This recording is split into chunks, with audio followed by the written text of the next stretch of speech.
On the banks of the eternal river, where the world felt still and timeless, a fisherman toiled alone. His hands, weathered from years of casting nets, moved with precision. The river had been his companion, his livelihood, and his solace. But this night was different. The air was heavier, the stars above shone brighter, and the water, usually calm, seemed alive with whispers. Then it began, a melody faint and fragile, like a dream slipping through his grasp. He froze, his net sinking unnoticed into the water. The song was unlike anything he had ever heard, a voice that seemed to rise from the river's depths, wrapping itself around his soul. It called to him, pulling him closer to the edge. The song haunted him. Each night, as the village slept, he returned to the river. He no longer cast his net. Instead, he sat by the water's edge, waiting. The melody grew clearer, more sorrowful, until it was no longer just a song, but a voice, a plea, begging to be heard. "Who are you?" he whispered to the darkness. "What do you want from me?"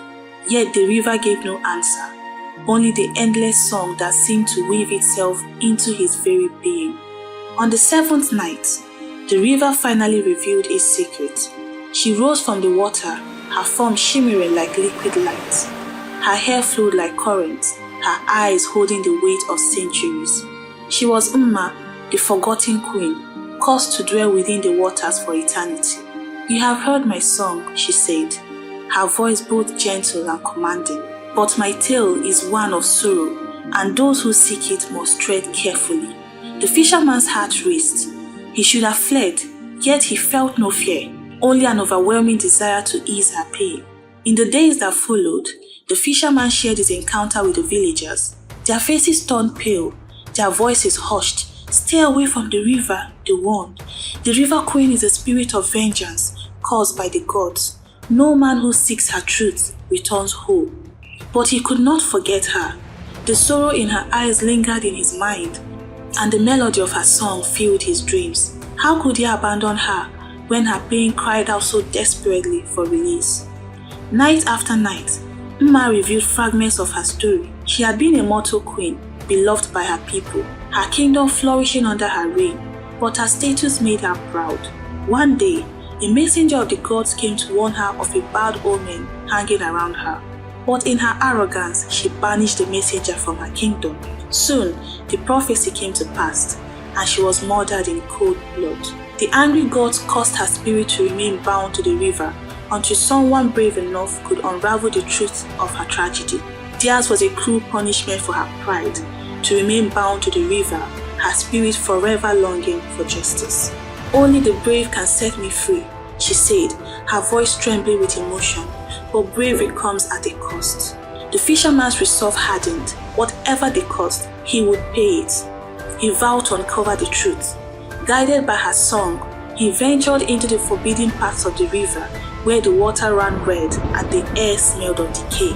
He braved whirlpools, fought off river serpents, and deciphered ancient symbols carved into rocks. The fisherman got to the deepest part of the river, a place no mortal had ever dared to go before. The waters grew darker, the air colder. Whirlpools churned, threatening to pull him under. Creatures of the deep circled his small boat, their eyes glowing, filled with malice. "Is this my end?" he thought as the waves crashed around him. But then her voice returned, stronger than ever, guiding him toward a hidden cave. Inside the cave, the fisherman found a relic of betrayal, a mirror enchanted by the gods. Within his glass, he saw the face of her betrayer. The fisherman carried the mirror back to the river, its weight heavy in his hands. Awaited him, her form shimmering with anticipation. "Show me," she whispered. And when she gazed into the mirror, she saw the truth. Her trusted general, the man she had once called a brother, had conspired against her. His jealousy and betrayal led to her untimely death and the gods' brutal judgment. Her sorrow turned to rage, and the river roared with her fury. The heavens opened, and the god of justice descended, his voice booming like thunder. He acknowledged the fisherman's bravery and centuries of suffering.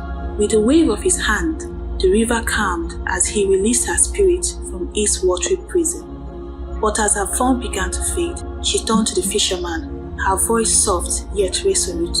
You gave me freedom, but your heart has bound me to this world.